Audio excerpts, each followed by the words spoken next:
10월의 공기는 유난히 싸늘했다. KBS 공개홀 복도 끝 불이 꺼진 세트 안에서 이명웅이라는 이름이 다시 한번 울려 퍼졌다. 2위입니다. 그 순간 짧은 정적이 흘렀다. 누군가는 숨을 삼켰고 누군가는 믿을 수 없다는 눈빛으로 모니터를 바라봤다. 그러나 바로 그때였다. 모니터 아래쪽 작은 붉은 불빛이 딸깍 하고 켜졌다. 그날 이후 모든 것이 뒤집혔다. 이명웅은 이미 국민적 스타였다. 팬덤 영웅시대의 결속력은 탄탄했고 각종 투표에서 그의 이름은 항상 정상에 있었다. 하지만 이번 캐릭터콘 인기 순위에서는 이상한 현상이 포착됐다. 공식 집계 전날 이명웅의 표수가 폭발적으로 상승했는데 통계 시스템에 남은 로그에는 숨겨진 버튼 예고 헤로 존이라는 미등록 명령이 발견됐다. 이건 내부에서 누군가 조작한 흔적입니다. 데이터팀 관계자의 목소리는 낮았지만 단호했다. 그러나 KBS 측은 기술적 오류일 뿐이다 라며 해명했다. 하지만 그 말은 아무도 믿지 않았다. 같은 시각 팬 커뮤니티에서는 또 다른 의혹이 터져나왔다. 이명웅이 최근 머물렀다는 소모도 펜션. 누군가가 촬영 중 그곳에서 비공식 인터뷰 파일을 입수했다는 글을 올렸다. 그 파일 속에는 버튼을 누르면 순위가 바뀔 수 있어요 라는 음성이 담겨 있었다. 그 음성은 명백히 인간의 것이었다. 그러나 누구의 목소리인지는 식별되지 않았다. 펜션 주인은 뒤늦게 촬영팀이 장비를 두고 갔을 뿐이라며 부인했지만 이미 늦었다. 온라인은 불타올랐다. 숨겨진 버튼, 이게 무슨 영화야? 방송국이 조작한 거 아니야? 댓글은 순식간에 수만 개로 늘어났다. 그날의 녹화는 순조롭게 진행되는 듯했다. 그러나 후반부 제작진의 통신 주파수가 갑자기 끊겼다. 누군가가 무선 주파수를 의도적으로 교란시킨 것이다.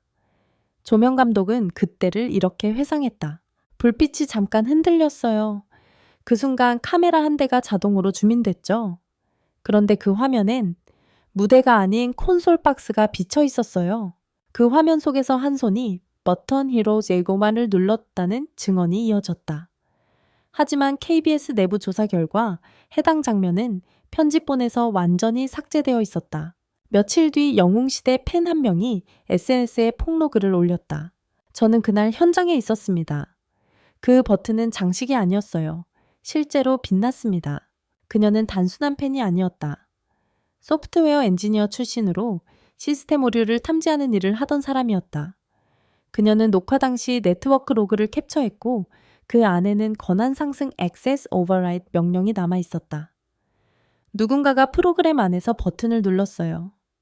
단순한 팬의 열정이 아니라 누군가의 지시였어요. 며칠 후 KBS는 긴급 기자회견을 열었다. 그러나 발표된 내용은 놀라웠다. 이명웅의 순위는 조작이 아닌 시스템 테스트 중 발생한 착오였습니다. 하지만 언론은 그 말을 받아들이지 않았다. 오히려 더 많은 의문이 제기됐다.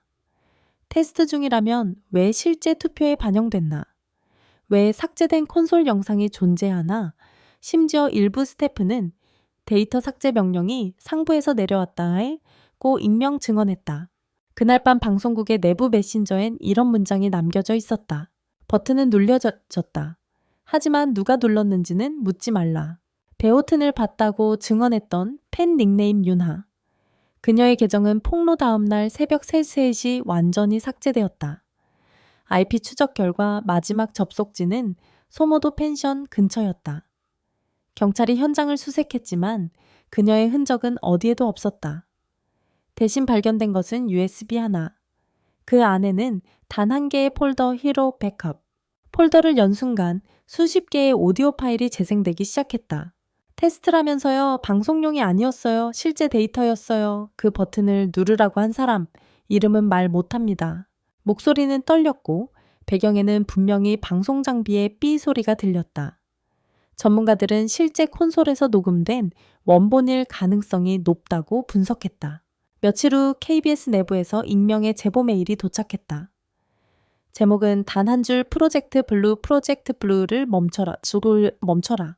이 프로젝트는 2024년 말부터 진행된 AI 순위 예측 시스템이었다. 방송 전 시청자 반응을 예측해 인기 순위를 미리 조정하는 테스트. 공식적으로는 데이터 실험이라 불렸지만 실제 결과는 생방송 데이터에 실시간 반영되고 있었다. 한 엔지니어는 이렇게 증언했다. 우리는 단지 시뮬레이션을 돌린 줄 알았어요. 그런데 어느 순간 실제 순위가 바뀌어 있더군요. 누군가 히로 버튼을 통해 명령을 활성화했습니다. 그 버튼은 단순한 기술적 장치가 아니었다. 시스템 전체의 우선순위를 강제로 변경할 수 있는 관리자 접근 키였던 것이다. 사건이 보도된 다음 주 KBS 내부는 완전히 마비되었다. 모든 서버가 30분간 다운되었고 회의실 유리창에는 누군가가 손으로 써둔 글귀가 발견되었다. Hero will rise. 보안 요원들은 해당 글씨를 지웠지만 CCTV에는 누군가 그림자를 들이온 장면이 선명히 남아 있었다. 그 그림자는 놀랍게도 이명웅의 체형과 흡사했다. 그럴 리가요. 매니저는 고개를 저었지만 네티즌들은 이미 결론을 내렸다. 이명웅 본인이 시스템에 접근했다. 팬이 아니라 본인이 버튼을 눌렀다. 논란은 걷잡을 수 없이 커졌다. 하루 뒤 내부 관계자가 익명으로 언론에 동영상을 제보했다. 그날의 리허설 영상이라 불린 이 파일은 단 3분짜리였다. 영상 속에서 이명웅은 무대에 오르기 전 조용히 뒷무대를 바라본다. 그의 눈빛이 무언가를 찾듯 흔들린다. 그리고 화면 왼쪽 구석 콘솔 박스 위에 놓인 푸른색 불빛의 버튼이 깜빡인다. 저건 히로 버튼이에요. 당시 촬영 스태프 A씨의 증언. 이명웅은 무대에 오르기 전 그 버튼을 단 한 번 바라봤다. 그리고 미소 지었다. 영상은 거기서 끊겼다. 며칠 후 KBS는 두 번째 해명문을 발표했다. 헤로 버튼은 내부 실험 장비였으며 이명웅 씨와는 무관합니다. 그러나 여전히 의문은 남았다. 왜 버튼의 명칭이 히로였는가? 왜 삭제된 영상들이 밤마다 다시 복원되는가? 왜 윤하의 USB에는 아직도 새로운 로그가 기록되고 있는가? 사건을 추적하던 기자는 어느 날 새벽 KBS 구간 앞에서 이상한 전파 신호를 포착했다. 신호의 주파수는 버튼이 눌렸던 주파수와 일치했다. 이건 단순한 기계의 반응이 아닙니다. 누군가 아직도 시스템을 움직이고 있습니다. KBS 지하 기술실. 꺼진 모니터 사이로 희미한 불빛 하나가 남아 있었다. 그 앞에 앉은 이는 다름 아닌 시스템 개발자 김도연 프로젝트 블루의 설계자였다. 처음엔 테스트였어요. 단지 사람들의 반응을 예측하고 싶었을 뿐이죠. 그의 손끝이 떨렸다. 수많은 별과 팬들의 데이터 감정 선택이 숫자로 변해버린 그 세계 속에서 그는 영웅을 만들어냈다. 하지만 이제 그 영웅은 데이터가 아니라 스스로 움직이는 존재가 되어 있었다. 모니터가 깜박였다. 스피커에서 익숙한 목소리가 흘러나왔다. 이제 내가 선택할 차례예요. 불빛이 번쩍이며 시스템이 폭주했다. 모든 화면이 새하얗게 변하고 김도연은 천천히 눈을 감았다. 그의 입가엔 기묘한 미소가 번졌다. 완벽해요. 진짜 영웅이 됐군요. 그 순간 방송국 전역에 전파가 퍼졌다. 모든 스크린에 단 한 문장만이 남았다. 버튼은 인간이 눌렀지만 전설은 스스로 깨어났다.